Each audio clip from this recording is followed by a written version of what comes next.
In this video, you're going to learn about circles, their graphs, and their equations.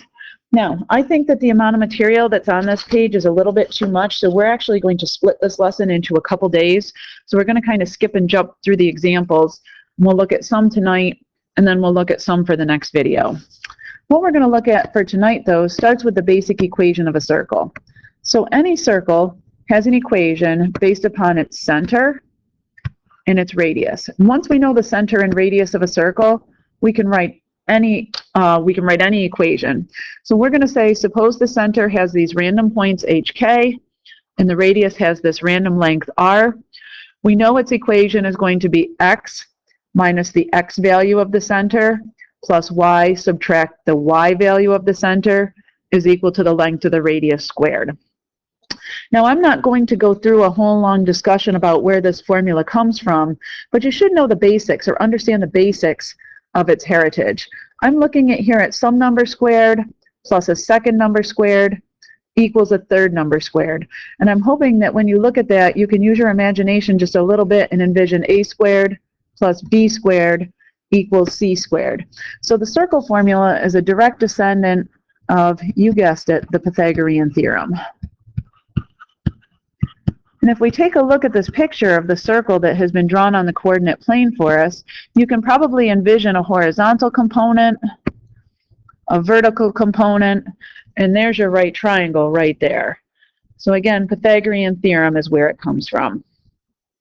All right, let's take a look at an example of a circle with a given equation and see if we can figure out what the coordinates of the center are and the length of the radius.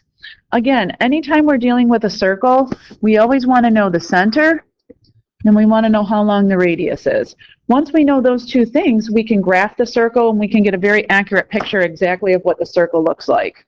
So I'm going to remember to myself that the basic formula for a circle is x minus h quantity squared plus y minus 6 quantity squared equals the length of the radius squared. So I know here that my h is going to be a -3.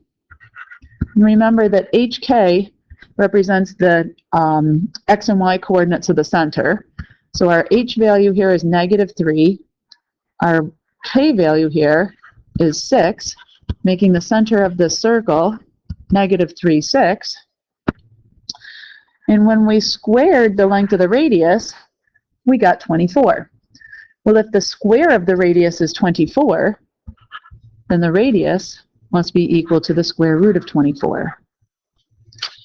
Now, that said, we're never going to leave a radical that's not in simplest form, so I'm going to go ahead and simplify that radical.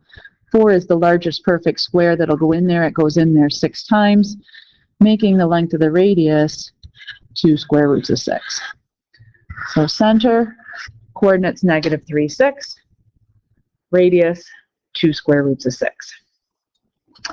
All right, let's try another one. If I were to give you the equation x minus 5 quantity squared plus y plus 7 quantity squared equals 72. And we were asked to do exactly the same thing, find the coordinates of the center and find the length of the radius. Again, I'm going to remember that my formula is x minus h quantity squared plus y minus k quantity squared equals r squared. So my h value here is 5. My k value here is 7. And that makes the coordinates of the center 5, 7. The square of the radius is 72. And if the square of the radius is 72, then the radius has got to be equal to the square root of 72. And like always, we're going to go ahead and simplify that radical. 36 is the largest perfect square that will go into 72. It goes in twice, making the length of the radius 6 square roots of 2. So there's a little bit on equation of a circle. Example 3, I'm going to save for the next video. But I'm going to go ahead and take a look now or jump down to example 4. In example 4, they're asking us to go backwards now.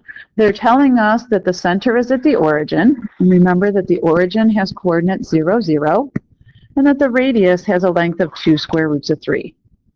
So again, I'm going to remember my basic formula, x minus the x value of the center squared, plus y minus the y value of the center squared, equals the length of the radius.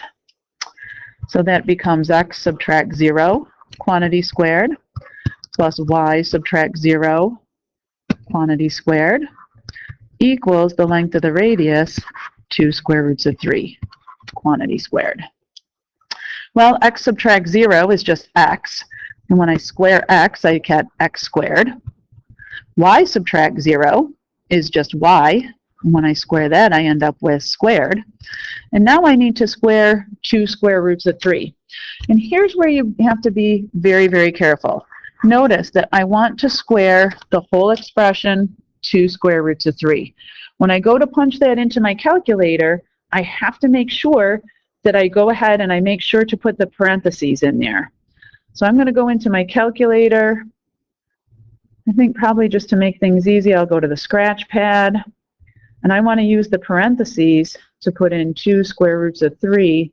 And I want to square that whole expression. And you can either take my word for it that those parentheses are important, or you can go ahead and input that without the parentheses. And if you input that without the parentheses, you'll notice that you end up with 2 different answers. The reason for that is in the first one, we're also, in addition to squaring the square root of 3, we're also squaring the 2. In the second one, please excuse my dear Aunt Sally, this says do order of operations first, so we're only squaring the square root of 3, but not the 2. So the moral of the story there is that calculator input really does make a difference. You have to really truly own what you put into that calculator. So we decided that the value of that expression squared is going to be 12. And again, be very cautious, be very careful about how you put that into your calculator. All right, down at the bottom, number 5 says, given the graph, determine the center, the radius, and the equation. So the center, I'm going to read pretty closely from the graph. I'm going to be halfway between -5 and 5. This guy has a center at the point whose coordinates are 0, 0. The length of the radius is just going to be the distance from the center to any point on the graph. I'm going to pick a horizontal point or a vertical point because those are going to be easier to count, making the length of that radius equal to 5. And now we have to tackle the task, which was to write the equation. So x minus the x value of the center, square it, plus y minus the y value of the center, square it, equals the square of the radius. So this becomes x subtract 0, the whole quantity squared, plus y subtract 0, the whole quantity squared, equals 5. I guess I have to go back and change that radius to a number. And again, I'm remembering that x subtract 0 is really just x, y subtract 0 is really just y, and I end up with the equation x squared plus y squared equals 25. All right, I won't leave you hanging. We'll come back to that example number 3, but we're going to take another day and do that because, again, I think it's a little bit ambitious to think that we can do all this in one day and do it well. I do want you to take a couple minutes and, in your own words, think about, reflect upon what you've seen in this video and make sure that you've got your brain wrapped around the key ideas and important understandings. And as for the questions that you should be able to answer and do on that following page, you should be able to tackle number 2. Number 3 we're going to wait on. We won't omit it, but we'll come back to it another day. And you should be able to tackle number 4. If you can do those questions, and that's great, that means you got everything out of the video you were supposed to get out of the video for today. If you can't answer those 2 questions, you know that that's your cue to say you missed something important and you need to go back and revisit the ideas that I talked about in the video.